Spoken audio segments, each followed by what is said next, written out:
mare kong tunay, this is my second long vlog. Oh my God. For today's video is makikisakay kami kila tita kasi pupunta kami sa salon ni ate. Magpapaganda before New Year. Fast forward na, andito na kami. Diyos ko, talo ni Tita Wendy's Beauty Salon, si Miss Heart, sa sobrang dami niyang customer. Diyos ko mga mare, pumasok kami ng 12 noon dyan sa salon. 6 p.m. na mga mare, hindi pa rin ako naaasikaso sa sobrang daming customer talaga. Wala naman akong karapatang magreklamo kasi mas nauna naman sila sa akin. Kaya while waiting for my turn, nagpasundo muna ako kay kuya para kumain kasi gutom na ako mga mare. Yes, sumunod sila kuya dito sa bayan ng 3 p.m. kasi may mga binili sila. And then sakto, hinihintay ni kuya si mama tsaka Alvin na bumili sa labas. Tapos ako naman is nakatunganga lang sa salon kaya tinawagan ko si kuya para mag-drive-thru muna kami. Diyos ko mga mare, kung nandun lang kayo sa salon, usok na lang talaga yung makikita nyo mga mare. Mga buhok na prinipreto. Buti na lang at walang mga customer dito sa drive-thru. Coffee float po.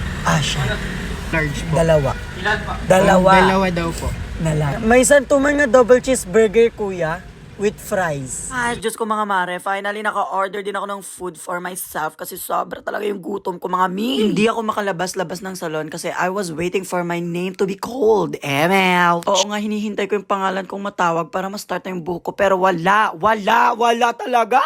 Sabi ni kuya, ako daw yung nag-aya kaya dapat ako daw yung manlibre kaya wala akong choice kundi magbayad talaga mga mare. And carry lang for the banding din kaming dalawa kasi malapit na naman siyang umuwi mga mare. Sa mga hindi nakakaalam, sa Manila po kasi nag-work si kuya.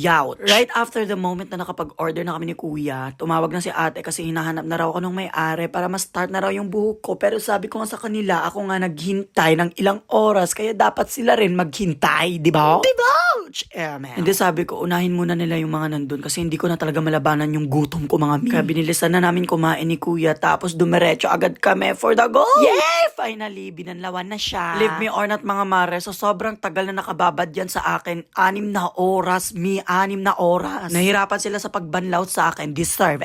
After banlawan yung hair ko, rekta prito na agad sa buhok ko. Plinaplansya na. And na-appreciate ko lang yung may-ari kasi siya talaga yung tumutok sa buhok ko kasi nga mahirap daw gawin yung buhok ko, be. Kung siya nahirapan, what more pa sa akin na 22 years old nang ganto yung buhok ko, be. Medyos ko si tita, inaantok na rin sa sobrang dami niyang customer tapos sobrang napagod talaga siya. Kaya sabi ko kala kuya tsaka Alvin, kwentuhan nyo siya, tsikahin nyo siya para hindi siya makatulog habang plinaplansya ako. Kaya ayan, for the wide awake si tita kasi chinika siya ni Alvin tsaka si kuya. Ayan na, for the bayad na tayo. Ako yung nagbayad kay ate, 3.5 sa kanya tapos sa akin naman 1.5. Ang pinagawa ko pala mga mare is Amazon. Alam nyo yon? Hindi ko rin alam pero yun yung pinagawa ko. I-search nyo na lang. Hala, sino yan? Oh my God, ang ganda. Hello. Shit, taray. Ang ganda. Oh my gosh, ganito pala yung feeling ng straight na buhok. Mga mare, aalagaan ko na talaga tong buhok ko, hindi ko papakulayan. Tsaka niyan, tsaka.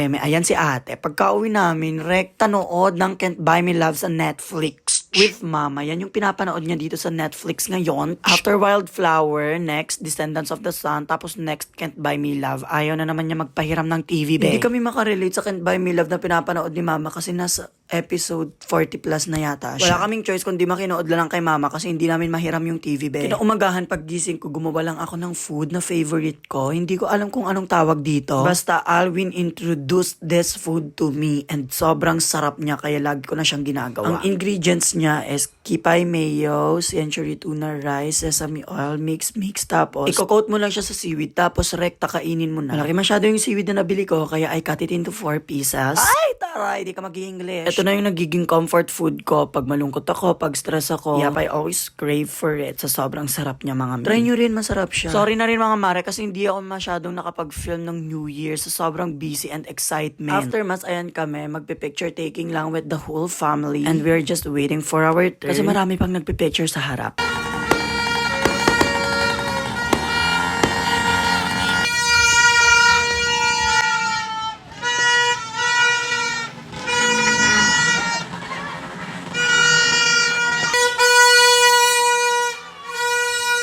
Habang sila nagpapagod, pumunta na ako sa food section para kumain kasi gutom na ako mga mare. Basta maraming ganap nung New Year, sa next vlog na lang, may exchange gift and everything.